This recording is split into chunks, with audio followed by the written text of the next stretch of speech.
and not with consciousness, which is who you are. We are all one consciousness. This is the irony. I don't care if you're bloody Jewish or black or middle class or white American. We're all the same consciousness. Ultimately, if you go high enough, having different experiences. And we get divided and ruled by self-identity with this. That's what racism is. Utterly bloody stupid. Now, humans. What are humans? Humans are software programs. Different software programs running through the body computer.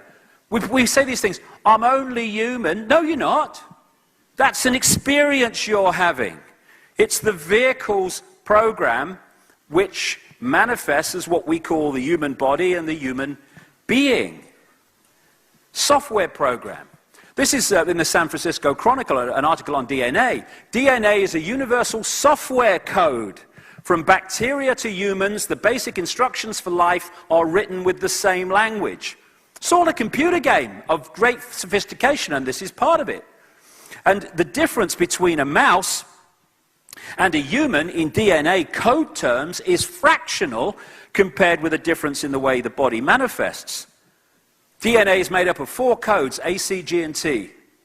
I think I'm made up of G and T and G and T, me, but there you go. A, C, G, and T. And these different codes, how they relate to each other decides how the physical form manifests, whether it's a wolf or an ant or a virus or a human being.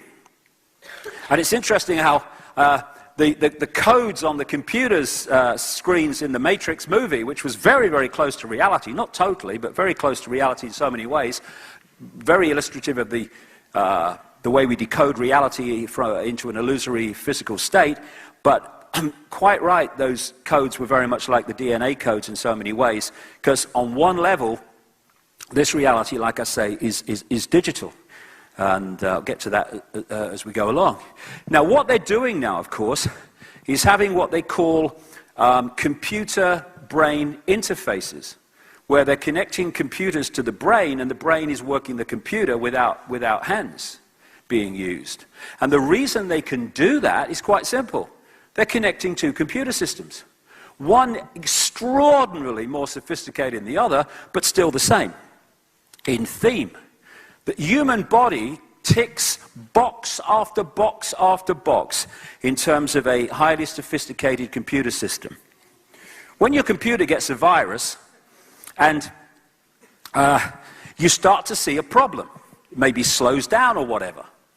And as the virus gets more and more a hold of the computer, I've had this done to me, eventually the computer won't even switch on anymore. And what do we say? Hey, my computer's dead. And what happens at what we call human death is the computer shuts down and who we are leaves.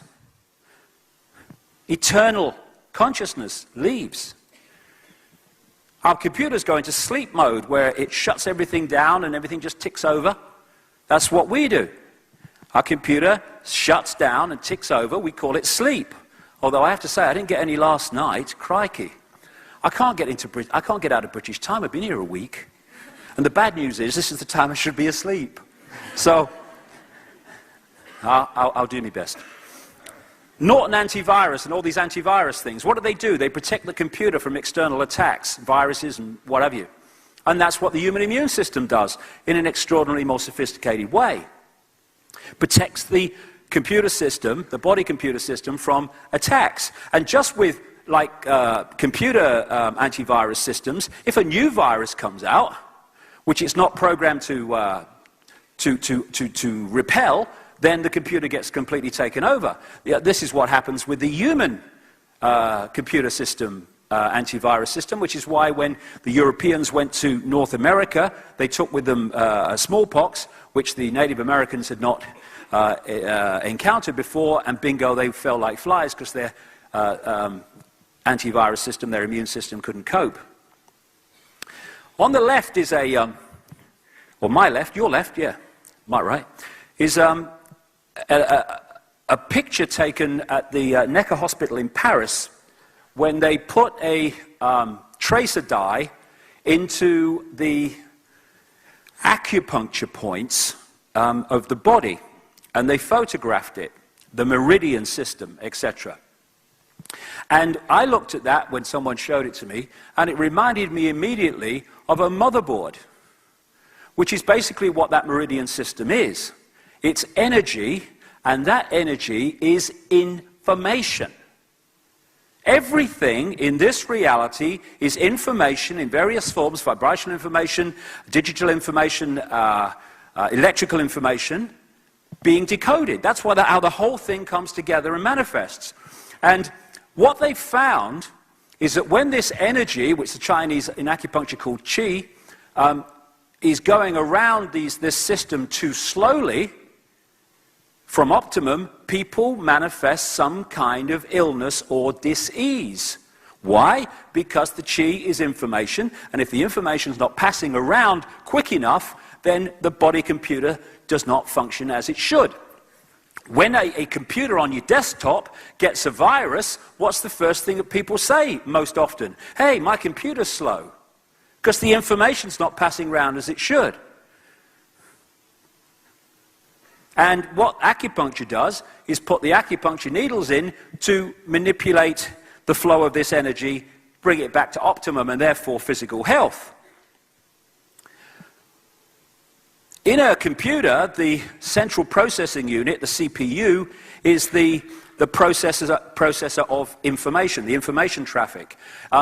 What they call in computer parlance the CPU is the brain of the computer. Very appropriate, because this is our CPU, which is constantly filtering and dealing with the information traffic, passing it around the body, information, receiving information back from different parts of the body, and it is responding according to the information that we're receiving. And that's how we stay healthy, that's how, in optimum terms, we think straight and we have balanced emotions. If you intervene into that process, you can manipulate people mentally, emotionally, and physically. So in the end, it's all about the way we are decoding reality into this physical world which only exists in our head. And you can intervene into that, like I say. The DNA, the genetic structure in general, is like the hard drive that holds the base information and takes on more information as you experience. And like I say, it's not just the physical level, there's an energetic level. In fact, the body's just energy, really. But there's an energetic level, and together, that forms the body-computer entity. And what we call races, cultures, and all these different expressions of the human family, they're just software programs, which we have to experience. And the software programs are very clear when you get into some of this stuff. This guy is called William Sheridan. And he was in a New York hospital waiting for a heart transplant. And to take the time as he was waiting, he joined an art therapy class. And he was, like me, a rubbish artist. And that's the kind of stuff he was drawing, at best at the top. And then he had this heart transplant, and as he was recovering, he went back to the art therapy course, and he started producing much more sophisticated drawings. And he eventually met the mother of the man whose heart he was given, and asked the obvious question, because no one could explain what had happened, including the art therapist lady, who was bewildered by the difference. He asked the mother if the donor had any interest in art, and she said, interest? He wanted art materials more than toys by the age of 18 months. He was crazy about art. And there's a doctor in America who's done a major study on this, of how when people receive transplanted organs, and again, the heart is the most obvious in this, the most powerful in this, but other organs too, like the lungs, people have in significant numbers taken on the aptitudes and the personalities, or personality traits, of the donor. Why? Because it's a download, in a sense. You are taking information energetic information. We decode it as physical, but it's energetic. Energetic information, and you're putting it into, downloading it into another computer, and that information then becomes available to that computer and starts to affect the way that it perceives reality. My great friend in Africa, Credo Mutwa, the Zulu shaman, who's closing in on 90 now,